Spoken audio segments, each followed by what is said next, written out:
Unit 2. The Regulatory and Conceptual Framework of Accounting. Section 4.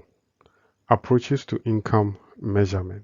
At the end of this session, you should be able to explain the assets and liabilities approach to income measurement, explain the revenue and expenses approaches to income measurement, and differentiate between the two approaches. Asset and liabilities approach. You should recall that total asset less total liabilities is the interest of the owners. This residual value is called capital or owner's equity. If a business entity earns a profit, the profit goes to increase the owner's equity. How do we know this? We have established that asset is equal to liabilities plus owner's equity. If a profit is made, for example, if books which cost 10,000 are sold for 140,000, the asset will increase by 40,000, either by cash or trade debtors, but the liabilities remain unchanged. So when the asset and liabilities of an entity or individual at 2 points in time are known, we can calculate the owner's equity at the said 2 points. The difference between the two owners' equities, assuming no addition to capital or no withdrawals from capital, can be explained as the profit made during the period between the 2 points in time. You should therefore note that in the asset and liabilities approach, net income is a measure of the change in net assets and therefore owner's equity from one period to another. In other words, net income is the difference between the ending owner's equity and the beginning owner's equity at a given period, subject to adjustment for added or additional capital and drawings within the same period. Illustration.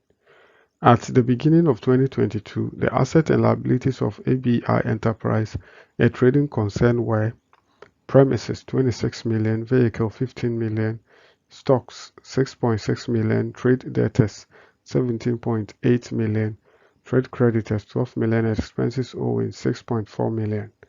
At the end of the year, the assets and liabilities were premises 23.40 million, vehicles 23 million, stocks 6.3 million, trade debtors 12.60 million, bank 7.1 million, trade creditors 8.40 million, loan 10 million. There were no additions to or drawings from owner's equity. Using the asset and liabilities approach, what is the net profit? Suggested solution. Owner's equity at January 1 has to be calculated by first identifying the assets and then the total of the liabilities. Then we deduct the liabilities from the assets to arrive at the capital at the beginning of the period. Revenues and expenses approach. This is the more popular approach to income determination. It is because the approach provides sufficient details to enable effective decision making.